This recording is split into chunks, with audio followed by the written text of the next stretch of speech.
আমাদের মতো মধ্যবিত্ত ফ্যামিলির ব্যক্তিরা 3 জায়গাতে আমাদের অর্থকে বেশি বেশি নষ্ট করে ফেলছি। এই 3 জায়গাতে যদি আমরা অর্থকে নষ্ট না করি, আমরা যদি একটু অন্যভাবে দেখি, সেই ক্ষেত্রে আমরা ফাইন্যান্সিয়ালি ইন্ডিপেন্ডেন্ট হওয়ার বা ফাইন্যান্সিয়ালি সাউন্ডেড হওয়ার বিষয়টা আসতে পারবো। একটা বিষয় যেটা আমাদের মধ্যে অলরেডি ট্রেন্ড হয়ে গেছে, যে শো অফ বা যেটা ধরো ব্র্যান্ডেড বিষয়ে যাওয়ার জন্য একটা টেন্ডেন্সি, বিশেষ করে এখনকার যে জেনারেশন, জেনজি জেনারেশন যাদেরকে বলছি, এই মেন্টালিটি আমরা আসছে, আমাদের মধ্যে এসে গেছে। তো সেই ক্ষেত্রে আমরা একটি প্রশ্ন করব। কি প্রশ্ন?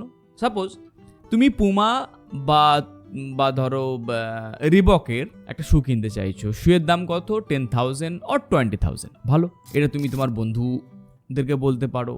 5 জন বলো, আরে ভাই 20,000 টাকার দামের জুতো, ভালো লাগবে, শুনতে ভালো লাগবে, বলতে ভালো লাগবে। বাট একবার আমরা যদি প্রশ্ন করি, টেস্ট করে দেখি, যে যদি ওই জুতোটা কোনো ক্রমে আজকে কিনলাম, 5 দিন পর ছিঁড়ে গেল বা কোথাও হারিয়ে গেল, আমি কি 5 দিন পর আবার 10,000 টাকা দামের শু কিনতে পারবো? যদি উত্তর আসে যে না, আমার পক্ষে আর পসিবল নয়, আমি অনেক কষ্ট করে 10,000 এর শু কিনেছি, আর পারবো না এখন, অন্তত আবার 6 মাস পর, সেই ক্ষেত্রে আমরা এরকম কাজ করব না। আমি একটা শুয়ের এক্সাম্পল দিলাম, তাহলে এই সেম জিনিসটা আমরা করছি অনেক জায়গাতে। আমরা মোবাইল কিনছি, দেখো মোবাইল দরকার আছে, শু দরকার আছে, এগুলো আমাদের দৈনন্দিন জীবনের প্রয়োজন। বাট প্রয়োজনের জিনিসটাকে ওভারভাবে আমরা দেখা, যার হয়তো আলটিমেট কতটা লাভ হবে সেটা না দেখে, যাতে আমার কি না সোসাইটি কিভাবে আমাকে দেখবে সেই ভেবে যদি আমরা কনজিউম করি না জিনিসগুলো, তো একটা প্রবলেম আছে। এই ট্র্যাপের মধ্যে আমরা ফেসে আছি। এই বিষয়টা তোমরা একটু লক্ষ্য দেখো। ওকে, অনেকে আছো যারা এখন তোমরা কলেজ পার করে সবে হয়তো চাকরিতে জয়েন করবে বা করেছো বা প্ল্যান করছো, তাদের জন্য এই জিনিসগুলো কাজে লাগবে অবশ্যই। সেকেন্ড বিষয়টা যেটা আমরা ইনভেস্ট করছি এখনকার দিনে, হায়ার এডুকেশনের নামে কিন্তু আমরা অনেকটা বেশি ইনভেস্ট করে ফেলছি। হায়ার এডুকেশনের এত টাকা ইনভেস্ট করা ফেলছি আমরা, 10 লাখ অবধি ইনভেস্ট করছি। তার এগেনস্টে সঠিক জবের অপশন আছে কিনা সেটা দেখতে হবে। কলেজ তো এখন অনেক আছে, ঝা চকচকে কলেজ, দেখি মনে হচ্ছে যেন রাজপ্রাসাদে এসে গেলাম, দারুণ জায়গা।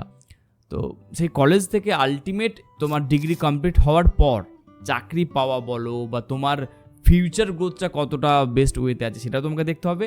যেহেতু তোমার বাবা মা 10 লাখ বা 15 লাখ টাকা খরচা করছে, ইভেন ধরো 5-6 লাখের কথাই বলছি আমি, তো এই যে ইনভেস্ট করে ফেলছি তার এগেনস্টে তুমি রিটার্ন কি দিচ্ছ সেটা দেখো। যদি দেখো যে সেম জিনিসই তুমি অনেক অল্প খরচে তোমার শহরেতে কোনো একটা কলেজে করে পেতে বা চাকরিটাও পেয়ে যেতে, এত খরচা করার দরকার ছিল না, তাহলে ওই টাকাটা তোমার তো আলটিমেট লস না? তাহলে ওই সেম টাকাটা তোমার বাবা মা যদি কলেজকে না দিয়ে বা যদি তোমার ম্যানেজমেন্ট করে যে ওই টাকাটা যদি তোমার বাড়িতে থাকতো, আলটিমেট তোমার পিছনে খরচা করতো, সেটাও ভালো হতো। কারণ এর প্র্যাকটিক্যাল যদি এক্সাম্পল আমি আমার থেকে বলতে পারি, আমি যে কোর্স নিয়েছিলাম, আমার কোর্সের খরচা হয়েছিল, বলতে পারো যে আমি যে সাবজেক্টে পড়াশোনা করেছিলাম সেটা সরকারি কোর্স ছিল না। ওকে, আমাকে অনেকটা বেশি ডোনেশন দিয়ে বলতে পারো যে পুশ করে পড়াশোনা করানো হয়েছে।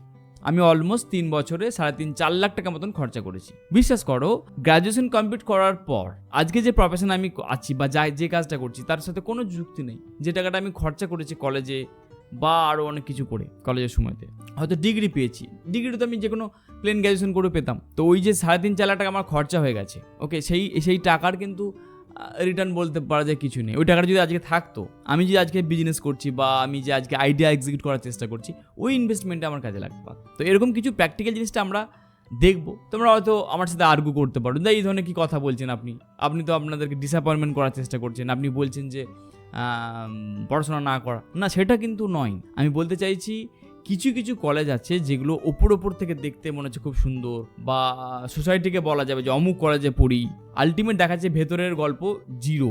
এরকম কলেজও আছে, আমি নাম করছি না।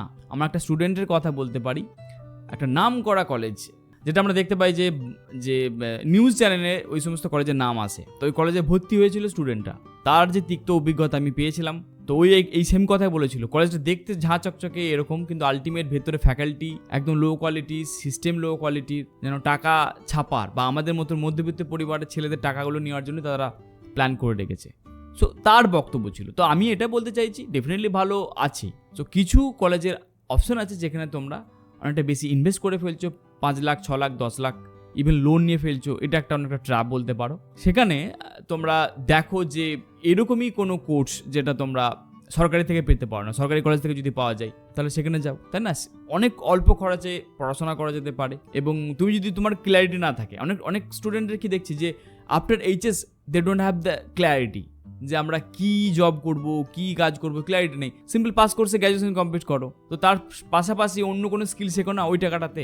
ওকে, এই জিনিসটা কিন্তু দেখো। আর একটা বিষয় যেটা আমরা দেখতে পাচ্ছি যে মিডল ক্লাস ফ্যামিলিতে বরাবর আছে, বা আমি চাক্ষুষ দেখলাম আমি আজ থেকে 6 মাস আগে, ওয়েডিং, বিয়ে বিষয়টা নিয়ে কিন্তু আমাদের কাছে অনেকটা বেশি বলা যেতে পারে যে বড় করে দেখানো হয়েছে। যার যেমন ক্ষমতা তার 2 গুণ বা 3 গুণ ক্ষমতার সে বিয়েতে খরচা করছে।